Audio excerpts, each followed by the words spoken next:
And we are live. Yeah. It's real life. Really live, yes. Om Sahana Vavatu Sahanau Bhunaktu Sahaviryam Karavavahai Tejasvinavadhitamastu ma vidvishavahai. Om Shanti Shanti Shanti. Namaste everybody. Welcome. What is it? Sat Darshanam. To Sat Darshanam. I'm scaring people because I'm saying what is it we are studying. So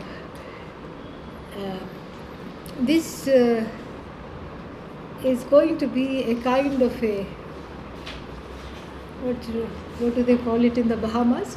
Immersion experience. So in the sense that we will be studying daily, weekdays only, because weekends we have other rotis to make, Vedanta rotis to make. Okay, so weekdays we'll be studying this at this time, and this was brought about because we have a visitor here. Come, show yourself, come this side, from the Bahamas. So she wanted daily classes. Meet Shambhavi. Yeah, there is Chris. You met him, right? Yeah. Hello. So now it's all a family. And then the text was suggested by Arpan. She had a dream that she was studying it, and so here it is. So because of because of these forces, we have these classes, which is a blessing. Because even yesterday I never thought we are going to study anything, but suddenly this happened. So here we are, and so welcome everybody. And 5 classes a week, and then there are 40 verses, 42 if you take the introduction, there are 2 concluding extra verses. So then don't do the math, because we really don't know how long it will take. We are talking here of a text, a Vedanta text that is both very eloquent, elegant, as well as extremely erudite. And really, if we understand this, there is nothing more to understand. It's just it's Vedanta in the form of an extreme makeover. Okay, yeah. So it is. It's very, very beautiful, and so we will study until we finish this, and then daily 1 class. It's a nice way to keep with the flow of the teaching. There is something to be said about the daily exposure.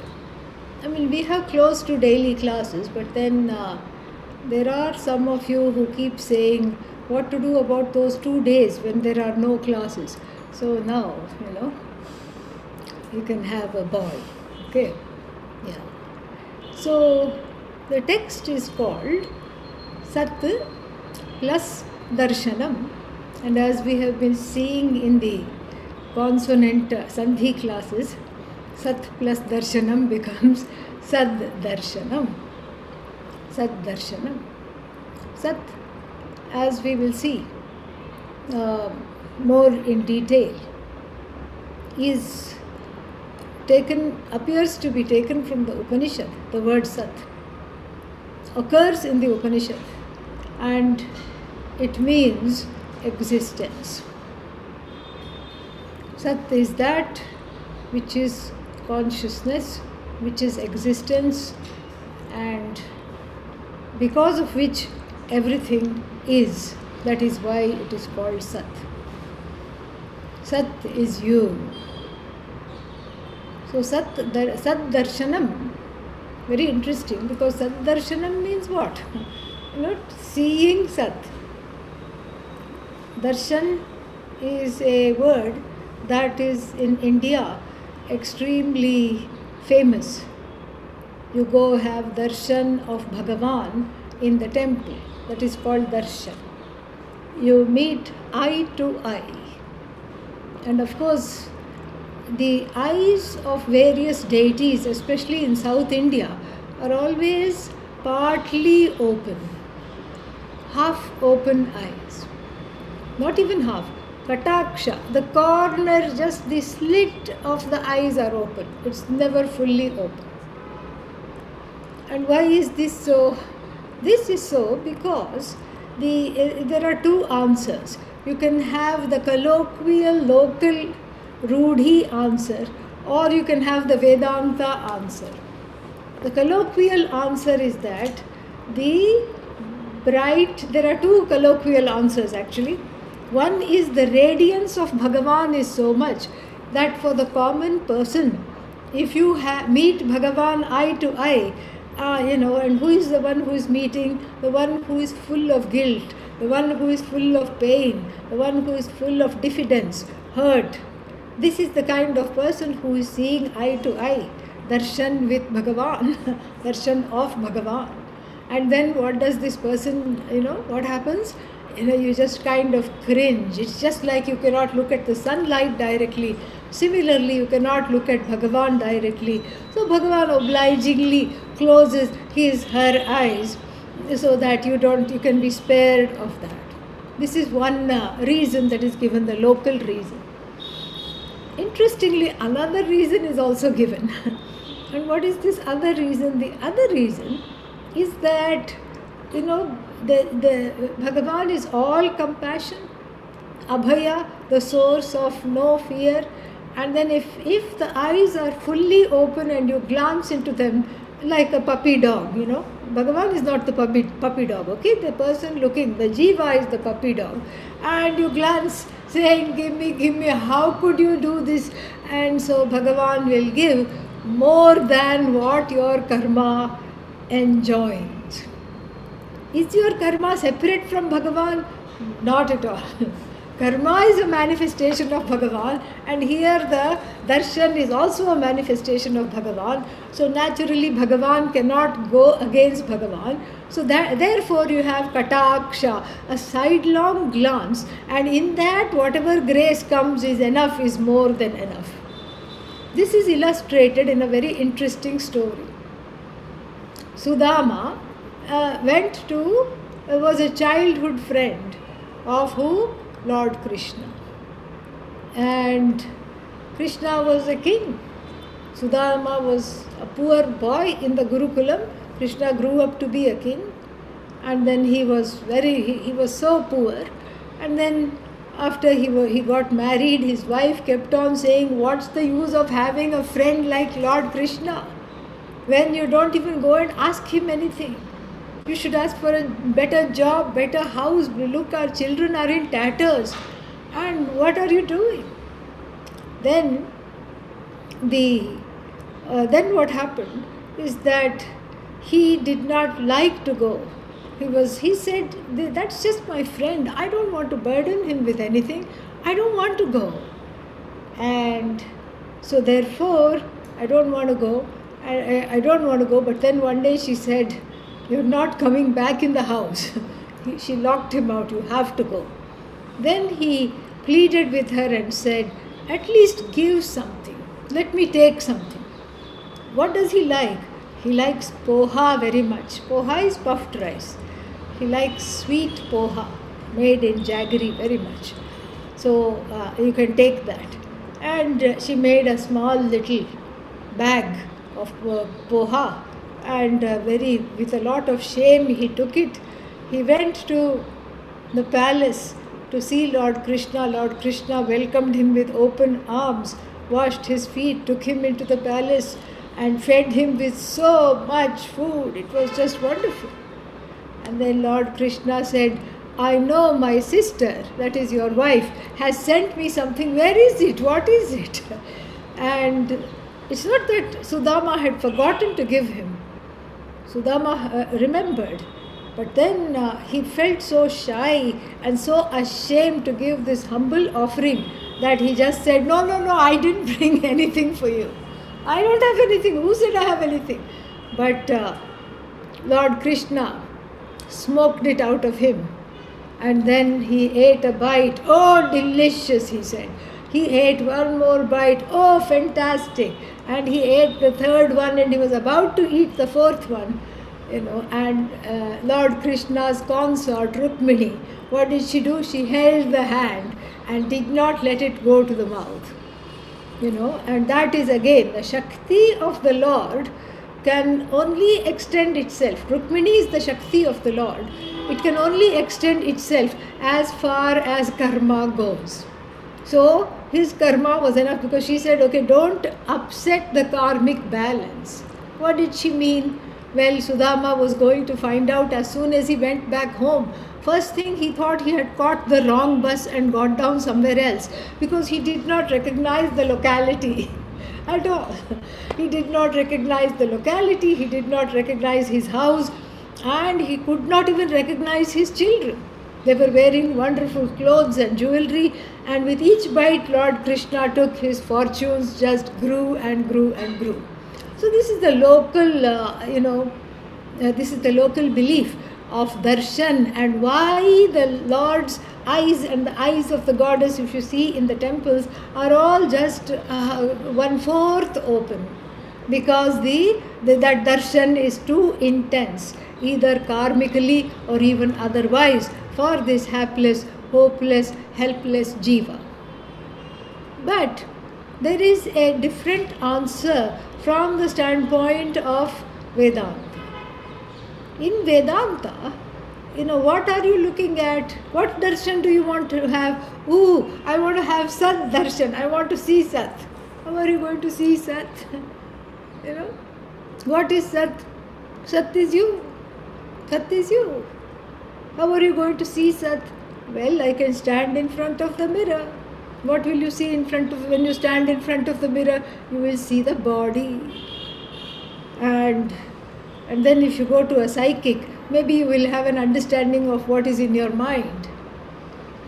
But you can't really objectify Sat. How can you objectify that which is you?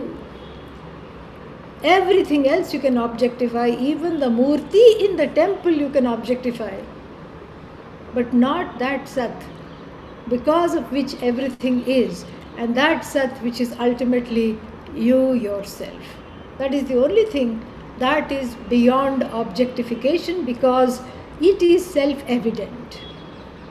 This we have to remember, because in the same breath, when we say something is beyond objectification, something cannot be objectified, in that same breath we have to say that it need not be objectified, because it is evident to the self. If it is evident to the self already, then why do you have to look upon it as an object? It is not at all necessary. Not at all necessary.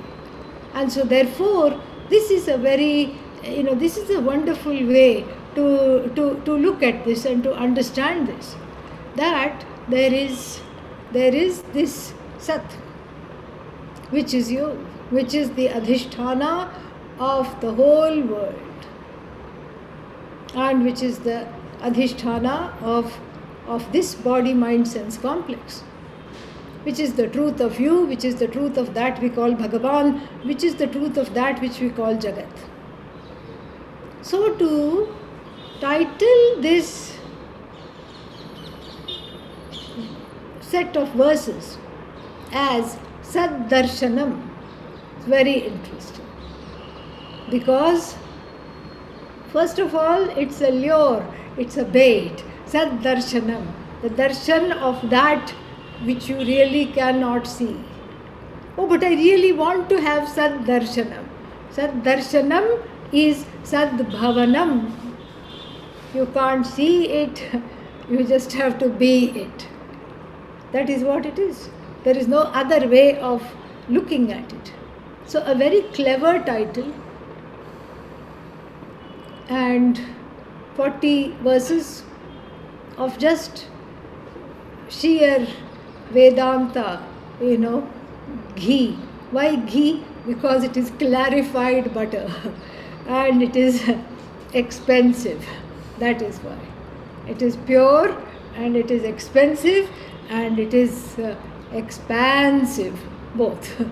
And this is why it's a very, very worthy text to study. A little bit we can see, even though Bhagavan Ramana Maharshi is famous and everybody knows something or the other about his very exalted and illustrious life, I will just share a few things for those who may not know. And also, these things that I share are not in any kind of a chronological order, because for that there are so many biographies that you can go read. So these things that I would like to share are things that have touched me about him and about his life. And that is something which is, I find worthy of sharing. So we have this baby that was born, and he was the second of 4 children, it is said. He grew up slightly different and was given to frequent falling into what they thought were trances, experiences of samadhi, uninitiated into yoga, Vedanta, nothing. This just started in childhood and continued well into adulthood. At some point the father passed away early, and the boys, him and his brothers, were being raised by an uncle. And he tried to run away once and go off somewhere, didn't succeed.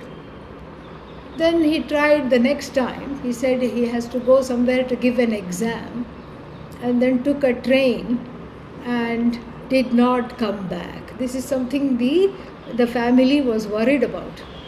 And his travels took him to various places. He was from Tamil Nadu, and he was very drawn to the Arunachala mountain and all the temple complexes there, and just were stayed from temple to temple to temple to temple to temple. Just went one temple after another, unmindful of what was biting him, what was, whether he ate or drank, or whether somebody whether somebody filled his stomach or not. And for someone so young, he showed, so much vairagya that it was a big mystery.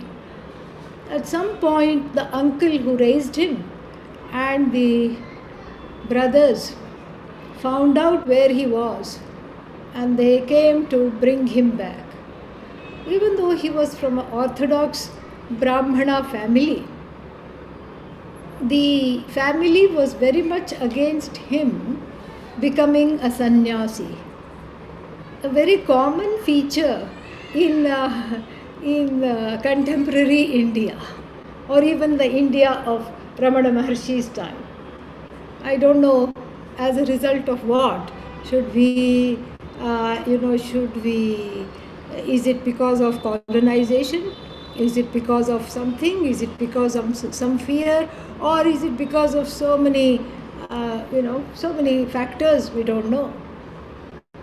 But there is a fear in the heart of many Indian parents of their child going into this line of, what is that called, renunciation. If the neighbor's child becomes a sannyasi, very happy, they will go take flowers, fruits and worship the feet. But if one's own child grows up into a sannyasi, no, this is terrible. This is a terrible thing that happened. Because I suppose there is some kind of a sense of loss there's a feeling of loss. That is why this kind of a thing happens. So I was surprised to see that even in Ramana Maharshi's time, he was met with this kind of a resistance. And so, but he was not, he was made of strong metal. He was very clear what he wanted. And when he was sitting in the temple, first the uncle came. And the uncle said, if you can be silent, I can also be silent and I can wait till you talk. And Ramana Maharshi never talked. Just sat there like that. And 3 days they sat looking at each other, and the uncle gave up and left. Same thing happened to the brothers. And this is what it was. And so then they gave up trying to convert him, reconvert him, whatever you want to call it, back into, and they even said, okay, you can sit in the house, you can sit in a small room, and then you can pray or do whatever you want, but be in the house. Mother is alone, all these things.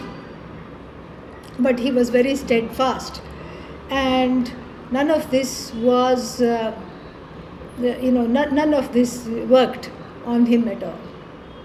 And then when he went to the Shiva temple, the story goes that he took a bath in one of the tanks there in the temple, threw away his sacred thread and cut off all his hair, and emerged from the tank without clothes, no clothes at all. And the temple priest, who had been observing him, for so many months and knew of his greatness, gave him some clothes to cover his body, and this young man did not understand why should I take these clothes. And he said, it's not for you, it's for everybody else, so you please take this. And so that's how we see him in the photographs and the videos that are there. We see him with just the bare minimum, and he lived like that all his life.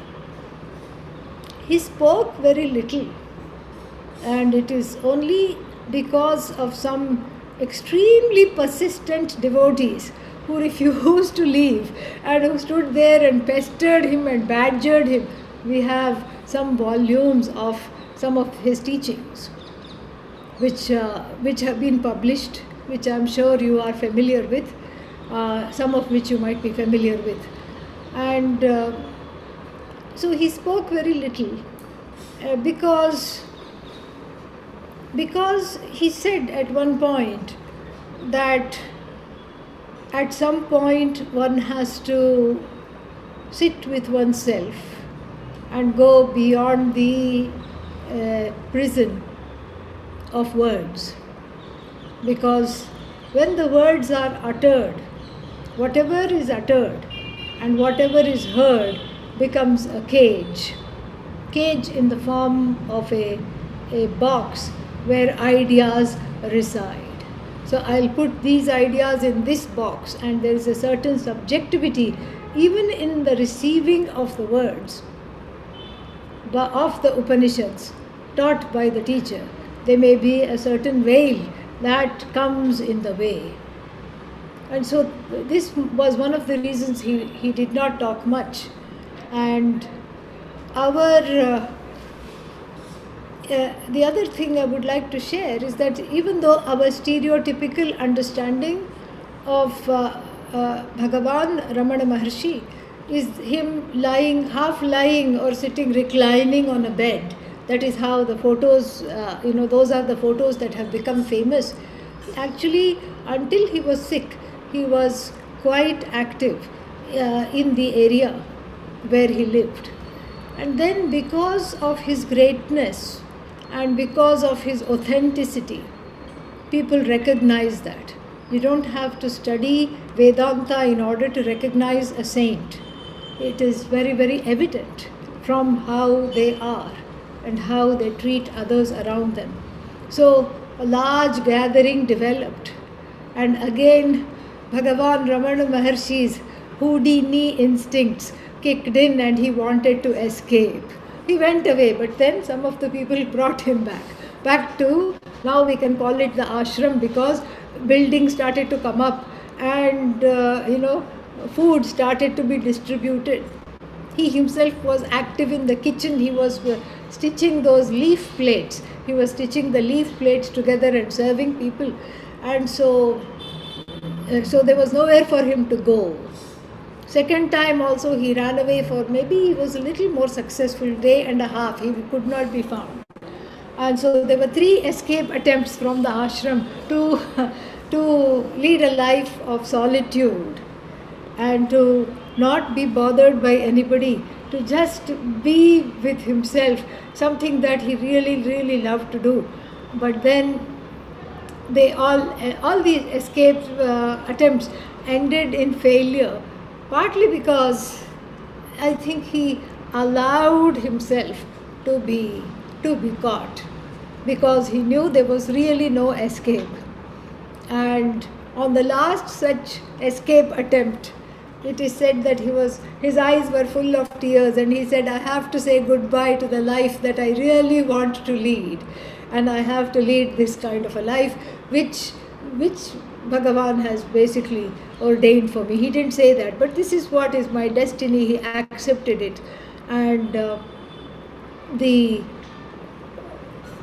ashram was soon, his brothers and his mother soon joined the ashram, and he spent a lot of time, it is said, teaching his mother one-on-one.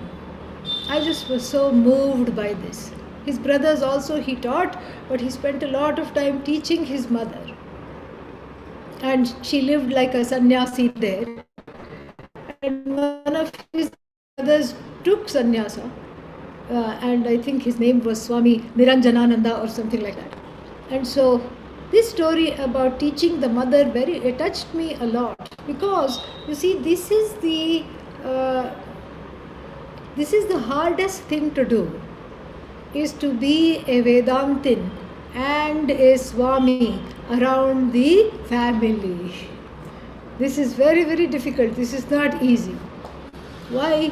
Because there are certain orientations which the people who brought you up, like the mother, like the father, there are orientations. They have that.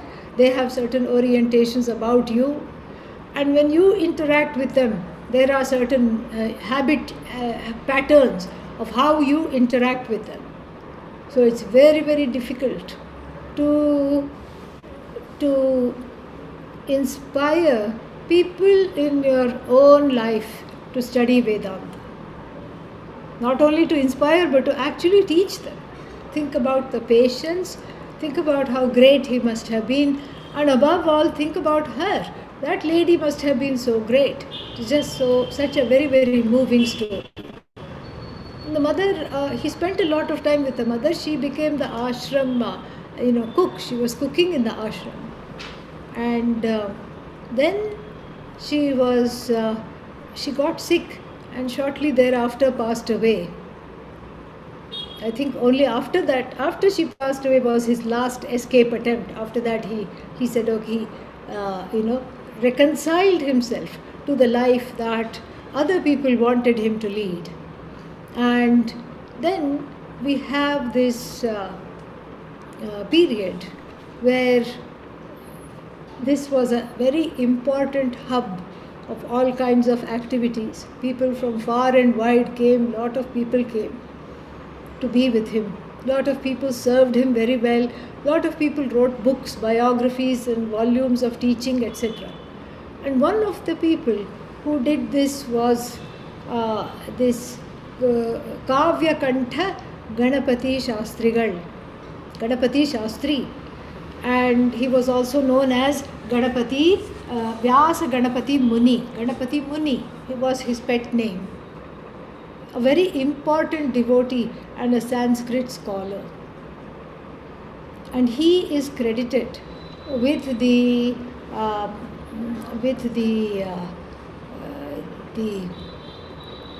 accolades of translating Ramana Maharshi's work into Sanskrit.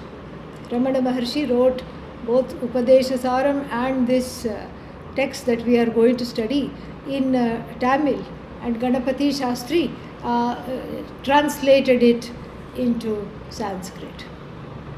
This is what he felt like the pearls of wisdom which were there belonged to the Devanagari literature of Vedanta, Sanskrit literature, compendium of Vedanta Shastra, and so he translated that, and this is why he was a very, very important devotee, and that is how we have these 42 verses that we are going to study for the next so many weeks.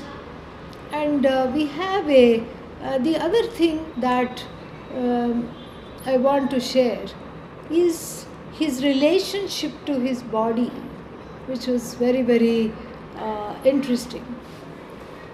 Saints don't have much of a sense of body identification, and so it was also with Ramana Maharshi, and he would be, he would just, even as a young child, so many things would bite him, and he was completely unmindful of that. And then when a small lump was found on his arm, and everybody said, you have to go to the hospital, you have to do this, you have to do that. Okay. And then it was operated upon. He came back. Few months later, it recurred. Again, everybody forced him to go to the hospital. He went there, and then again it was operated upon. This time, radiation was given. And then again, when it recurred, then they said, oh, maybe we have to amputate the arm, and maybe we have to do this, maybe we have to do that, maybe we have to call this one, that one, take you here, take you there. And then he put a stop to that. He said, this, you have been treating my body as your body. You have been taking the arm here, you have been taking this everywhere. What has come out of this? Nothing has come. And he said, let this body go. I'm not going anywhere. I never came. I'm not going to go anywhere. I never went. I never came. And so this body is coming in the way. Let it go. That is what was his wish. And it is very, this is extremely common with so many stories of saints that we have heard. They don't want to extend something for a long time, especially when they know the outcome. And so he just said, let this body go. Why do you want to hold on to something that is going to go? And same thing he said to a devotee, a local devotee, who said, I want to take your slippers. And he said, why do you want the slippers? No, I want to have it in my house as prasad. And then he said, the Guru's feet are within your heart. Why are you interested in these slippers that will deteriorate and disintegrate? Of course, even though this was very, very nice to hear, the devotee still took the slippers and wanted to have them out of his feeling of Shraddha, I suppose. So this is the kind of saint that we are dealing with. And here one last thing I would like to say by way of the life story is that often Bhagavan Ramana Maharshi is held up as an example of spontaneous knowledge transmission without guru, without the need for a guru. And people who are impressed by Ramana Maharshi, even if they may have read a few books or come across some stories, articles, etc., or been acquainted with a few of the teachings, they might say they might ask the question, why do you need a guru in order to study Vedanta? Look at Ramana. This is how they talk. Look at Ramana. He didn't have a guru. He didn't know even one word of the Gita. He didn't know Upanishads, even by his own admission. They asked him, how do How do you know all this? He says, I don't know. Somebody brought him a verse of the Gita and he expounded it, as good as Adi Shankara, and everybody was impressed. And then they said, how do you know? He says, I don't know how I know. I just know that if somebody brings it something to me and I read it, the meaning shines in my head, in my heart. And as the meaning shines, I just say it. This is what he said. So he's often held up as an example of spontaneous knowledge transmission without the need for the guru, and somehow apne aap the knowledge will come. Apne aap means by itself the knowledge will come. And this is the feeling that some people have. And I would say that the Maharshi is an exception, not a rule in Vedanta Shastra. The rule is something else. The rule is where knowledge is gained because of a teacher, because of taking recourse to a teacher. But the exception is, people like Ramana Maharshi, saints like Ramana Maharshi. But even that is very easy to explain. Either you do your studies in this life, or you have done it in the last life and you have brought it with you. That's what it is. From seeing his life story, it is very, very clear that he had really advanced a lot on the path of Vedanta Shastra and Vedanta instruction in a previous life. And there was some, what is called Shishta Prarabdha, some leftover Prarabdha that he had to take another life, partly also to help the people and partly also to exhaust whatever little bit of karma was there. This is the only explanation. Because either you study now or you have already studied in the last life. There is no other way, Jnanam vina moksho na siddhyati. This without jnana, without Atma jnana, moksha is not possible. Moksha is not possible. Towards the end, the Shvetashvatara Upanishad has a very interesting, mantra. The Shvetashvatara Upanishad says, when people will have moksha without self-knowledge, without guru, without Vedanta, when you can roll up the whole universe like a carpet. Yeah, when you can roll up the whole universe like a carpet and put it somewhere, when you are able to do that, then only you can also have moksha without knowledge. So these are all, so we look at it as an exception to the rule, which only goes to fortify the rule, which only goes to make the rule stronger, not weaker. So that is how we have to see. And so therefore, Sat Darshanam means living, means Sannishtha really. Nishtha means Nitaram Sthitihi iti Nishtha. So the abidance or the continued abidance is Sannishtha. The continued abidance, we can say, in Sat or as Sat is Sannishtha. And that alone is Sat Darshanam. That is darshan. And the word darshanam also comes from the Brihadaranyaka Upanishad. Yajnavalkya talking to Maitreyi, his wife, and teaching her. What does he say? Atma vai are drashtavyaha. Drashtavyaha. The Atma, the I, the self, must be seen. Seen means what? How are you going to see? Well, seen means as good as seen. Supposing, you are trying to solve a difficult problem and suddenly you get it. And then what do you say? I see it. I see it. You don't really see it. That means you got it. understood it. So same way here, the Sat Darshanam means Atma Darshanam, coming from, Atma va re drashtavyaha, the Atma indeed, my dear Maitreyi, must be seen. And then darshanartham kim kartavyam, what to see, or what to do in order to see this.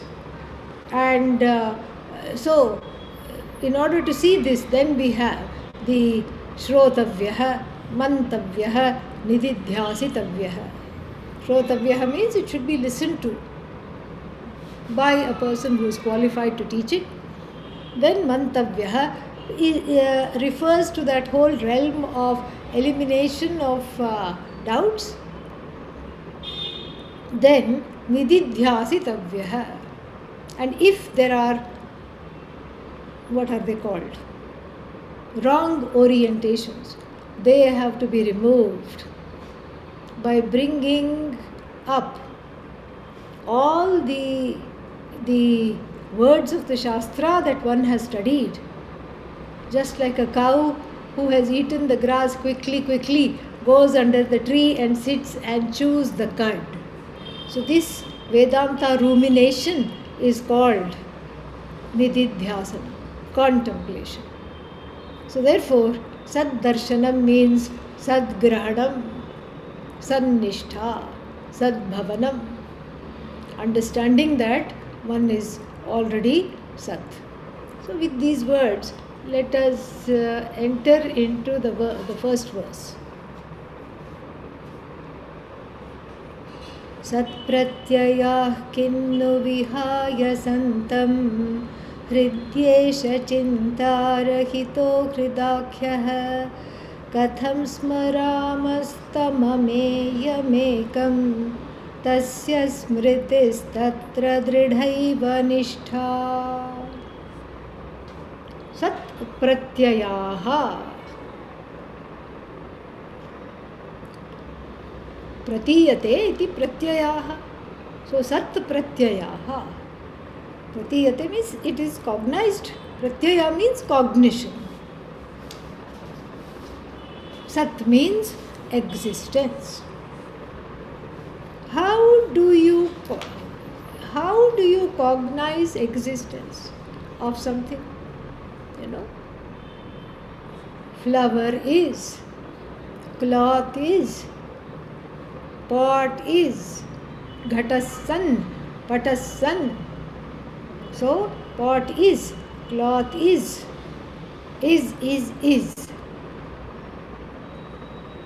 And sat pratyayaha means all these things that are there.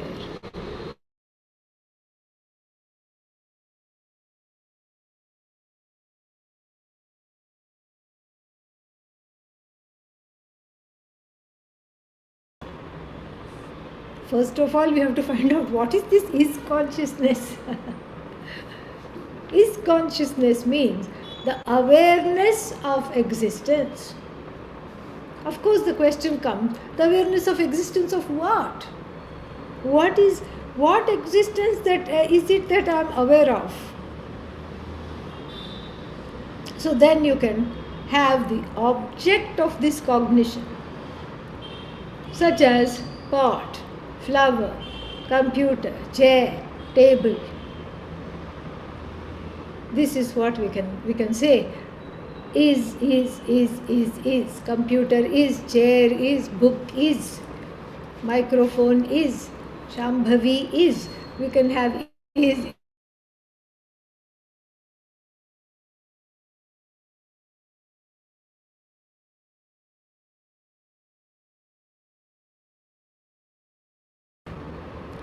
So, supposing if you remove the word is, okay? Let's remove the word is. And then what do you have? If you remove isness from the flower, what do you have? Nothing. Nothing. Because the isness is a borrowed existence. this limitless Sat, from which this whole universe has come, by which it is sustained, and we have to add as though everywhere, and unto which everything has laya, resolves, as though this Sat, unchanging, abadhitam Sat. There are two definitions of Sat in the Shastra. The first one is abadhitam Sat, non-negatable. It can never be negated, even when you say something is not. Suppose I say flower is not. I'm still using the word is. And what do I mean to say flower is not? Absence of the flower is. So the cognition is, the is never really goes away. Is always is. So that's the first definition that is given about Sat. The other definition is unchanging Trikalepi. Trikalepi means in all three periods of the time it is the same. It is non-negatable and it is ever the same. These are the two definitions of Sat. And in the Chandogya Upanishad, the whole 6th chapter is an expose of the word Sat. We have a wonderful upakrama, introduction. In the sentence, Sadeva Somya idam agre asit. Idam agre. Before this whole manifest Jagat came into being, it still was. How could it have been before it came into being? How can you say it was? What was it? Sad eva asit. It was there. It was present in the form of Sat. This Jagat was Sat. Oh, then what happened? Now, did it die off? No, it didn't die away. It is still Sat. Sat plus value added something. And that value added is the Nama Rupa. Flower is, table is, chair is, so many things is. They borrow their existence from Sat. They shine in the borrowed feathers of Sat. And then, when the Nama Rupa falls away, what remains is Sat. So that Sat, which doesn't undergo any change, it doesn't undergo any change by populating all the Nama Rupas. There is nothing that it undergoes. It doesn't become slim. It doesn't become, it doesn't disappear. It still is just like it was before, just like it always is, without undergoing any change whatsoever. And so that means what? Sat alone is. So Sat Pratyayaha means objects of cognition. And then, suppose you remove Sat. How to remove Sat? Cognitively. Cognitively you remove Sat. So when you say flower is, if the isness is removed, where is the flower? No flower. No flower. No, but still it can exist. You can't use the word is or exist. You cannot use exist, you cannot use is. Then how are you going to say what is? You can't say, there is no words for it. And that Sat, in the Chandogya Upanishad, which inhabits the flower as it were, which blesses the body, mind, sense complex with its presence. That Sat is understood ultimately as oneself. Tat Sat Sa Atma Shvetaketu. It's the only way to understand Sat. What other Sat is there? What other Sat is there? There is no other Sat. Ekameva Dvitiyam. It is one without a second. Ekam Sat, Advitiyam Sat, one and only Sat, without a second, without anything there. And then what? And so there is nothing more to say about this, because this is, this is you. This Sat is I. And so this I is Sat. So Sat Pratyayaha means, now we can say, with this new understanding, that this is Sat Pratyayaha means objects of this cognition, objects of the objects of cognitions which fall into the mind, as flower is. Kim no, what indeed, how indeed, vihaya, having given up Sat. If you give up Sat, what kind of pratyayas are you going to have? So independent of you, what can exist? If you are not there, who is going to say flower is? No, somebody else may be there. If they are also not there, who is going to say flower is, house is? Because you are the only self-evident I. You are that Sat which is limitless, self-evident and in the form of all knowledge. You are that Satchidananda. Oh, but even rock is Satchidananda. But you alone can say I rock. Satchidananda can, rock cannot say I rock. This is a very interesting thing. Rock cannot say this, only you can say this. And so if that is the case, if only you can say this, that means there is a difference between the I which is self-aware, self-luminous, self-evident, and everything else in the universe which becomes evident to the I. I is Sat. And so if this Sat is not there means what? If I is not there, if you remove existence means you have to remove yourself. Cognitively can't even do that. You cannot really remove yourself. But supposing if there is something independent of you, how can it exist? Not blessed by you, not being the object of consciousness, how can it exist? Not possible for it to exist at all. And that is what the first line says. How can there be objects without you? How can objects of cognition exist without you? Very, very interesting.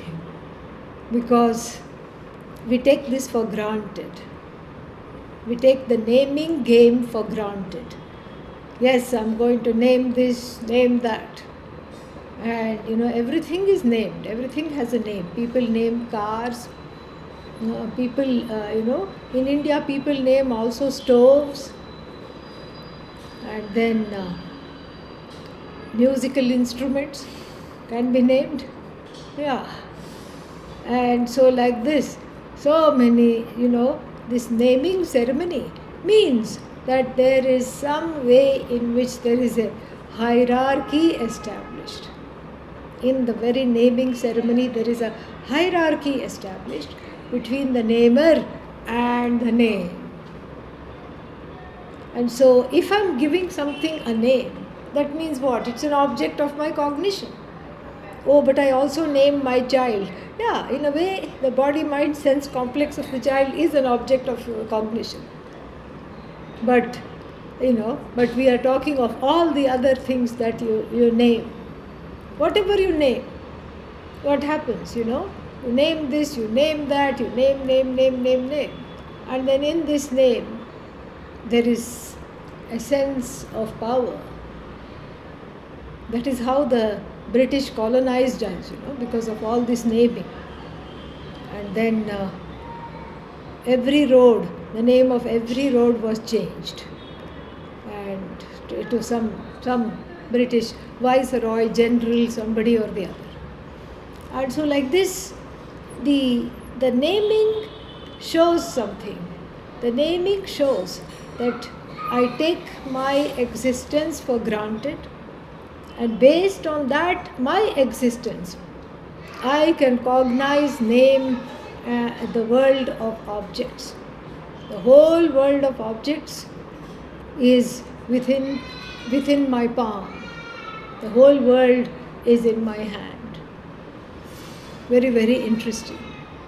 And so supposing if this I was not there, that self-illumined, self-evident, conscious being was not there, can the other things exist? This is, of course, aksheparthe kim. The kim there, aksheparthe means it's a rhetorical question. The answer is evident, meaning it cannot exist. Without you, nothing can exist. This is a huge thing. This is a very, very huge thing. How can it exist? How can anything exist without you?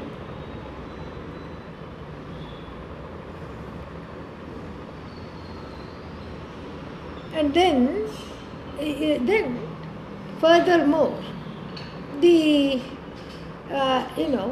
in that seat, in the heart, in the buddhi, where the I is recognized, that is the home of this Sat, which is called the heart, Hridakhyah. Hridakhyah, the last line of the last word of the second line. Hridakhyah, Hridi esha chinta rahitah, Hridakhyah. That which is known as the heart, and it is understood that Sat is understood. That Sat is understood as you. When the Sat is understood as you in the seat of the heart, when the mind is free of thoughts and able to witness one's own existence. Really, you can understand yourself even when there are thoughts. You don't go away when there are thoughts, okay? Thoughts are not an obstruction to understanding yourself as consciousness. Because then we make a mistake here. If we don't read this correctly, we make a mistake. And what is that mistake? We think that, okay, we have to be silent, and not think. We don't encourage people to not think. Okay? Think. Please think. But think properly. That is the idea. Think according to the lines of the Shastra. Think with viveka. Think with vairagya. Think in that manner. Because we are not opposed to thinking. We are not opposed to noise. We are not opposed to silence. Because if we only said silence is Atma, then what happens to noise? Then if Atma is only silence, then we are in trouble. You know why we are in trouble? Because whenever there is noise, Atma goes away. And whenever there is silence, Atma comes back. If it is subject to going and coming, can we call it Atma? Not at all. So that which is not subject to going and coming, that which is not opposed to anything, neither noise nor silence, for that matter even your ignorance. Atma is not opposed to your ignorance. Atma doesn't say, please find a guru. Oh my God, I'm tired of living with you because I am ever enlightened Satchidananda and I have to live with this dolt. You idiot, go to a guru. It doesn't say that. It allows, it even shines the light on your ignorance and sends you packing to a guru because you cannot stand your own ignorance. Atma is fine with your ignorance. Atma is not opposed to your ignorance. And then suppose you understand the Atma and then, and then say yippee. Atma is not surprised and, all carried away. And then Atma is not opposed to noise. Atma is not opposed to silence. So if you say only silence is Atma, then each time the noise comes, Atma has to shrink and hide under the chair or a sofa like a frightened dog when there are fireworks.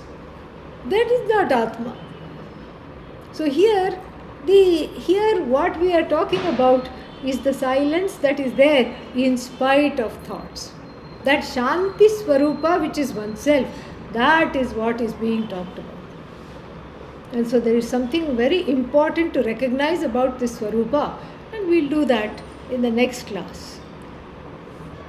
Om Purnamadah Purnamidam Purnat Purnamudachyate Purnasya Purnamadagya Purnamevavashishyate.